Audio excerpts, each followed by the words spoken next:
समय बदलता है, ऋतुएं बदलती हैं। जब गर्मियां होती हैं तो हम उलाना करते हैं कि बड़ी गर्मी है, बारिशें कब आएंगी। और जब बारिश आती है तब हम कहते हैं कि बड़ा चिपचिप, सर्दियां कब आएंगी। और जब सर्दियां आती हैं तब हम गर्मी की प्रतीक्षा करने लगते हैं।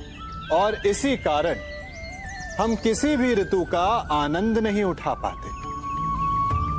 कल क्या होगा इसके विषय में सोचकर अपना समय व्यर्थ करना बंद कीजिए। ऋतुओं पर आपका कोई वश नहीं, परंतु आज के, अभी के इस पल पर, इस क्षण पर आपका वश तो है।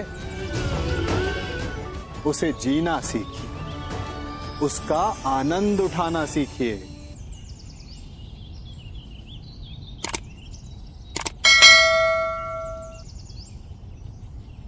कल मुझे व्यापार में बहुत हानि हुई, कहीं भविष्य में फिर से हानि तो नहीं होगी। मनुष्य भी अपने जीवन में विभिन्न प्रकार के चिंतन करता है। जो बीत गया उसके विषय में रोता है और आने वाले कल अपने भविष्य से भयभीत रहता है। क्या आप भी कहीं इसी प्रकार के चिंतन में डूबे तो नहीं रहते? तनिक सोचिए, जो बीत गया उसे बदला नहीं जा सकता, अर्थात उसके विषय में शोक मनाकर कोई लाभ नहीं। और जो आने वाला भविष्य है, जिसके विषय में कोई नहीं जानता कि कल क्या होने वाला है, उसके विषय में भी चिंता करने से कोई लाभ नहीं। यदि आपको वास्तव में जीवन जीना है तो आज, अभी में जी। यदि आपका आज सवर गया तो आपके अतीत में जो हानि हुई थी उसकी पूर्ति हो जाएगी और आपका आने वाला भविष्य भी सवर जाएगा। हम सभी प्रतिदिन अपना कार्य करते हैं तो कभी कुछ अधूरा रह जाता है, तो कुछ भूल हो जाती है, कभी कुछ हानि हो जाती है और फिर उस भूल, उस हानि के अनुभव की पीड़ा तले हम दब जाते हैं।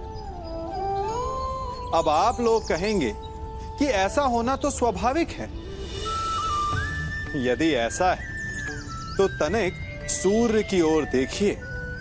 वो प्रतिदिन अंधकार से लड़ता है और हर रात्रि के पश्चात एक नई ऊर्जा, एक नए तेज के साथ उदित होता है। तो क्यों ना आप भी अपने जीवन की बीती पुरानी बुरी बातों को भुलाकर अपना प्रत्येक दिन नई ऊर्जा, नए जीवन की तरह प्रारंभ करें।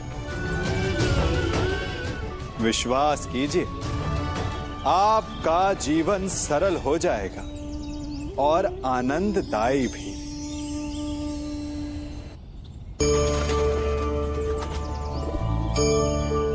इन पक्षियों को देख रहे हैं आप? इनका उड़ना वायु में इतना संतुलन मुक्त कर देता है ना?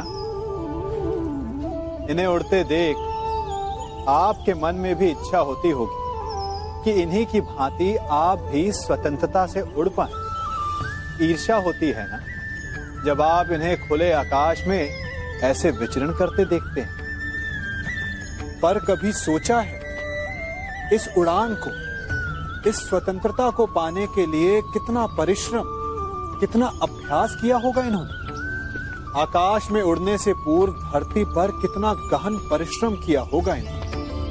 इनके माता पिता ने पहली बार जब इन्हें पंख फड़फड़ाने को उकसाया होगा तो कितनी बार गिरे होंगे। पहली बार वायु में उड़ते समय कितना भय लगा होगा इन्हें। अपनी पहली उड़ान के पश्चात धरती पर उतरते समय गिरकर कितनी चोट खाई होगी। इस उड़ान का, इस स्वतंत्रता का ये मूल है। यदि आप ये दे सकते हैं तो अवश्य आप भी इस स्वतंत्रता को पा सकते हैं।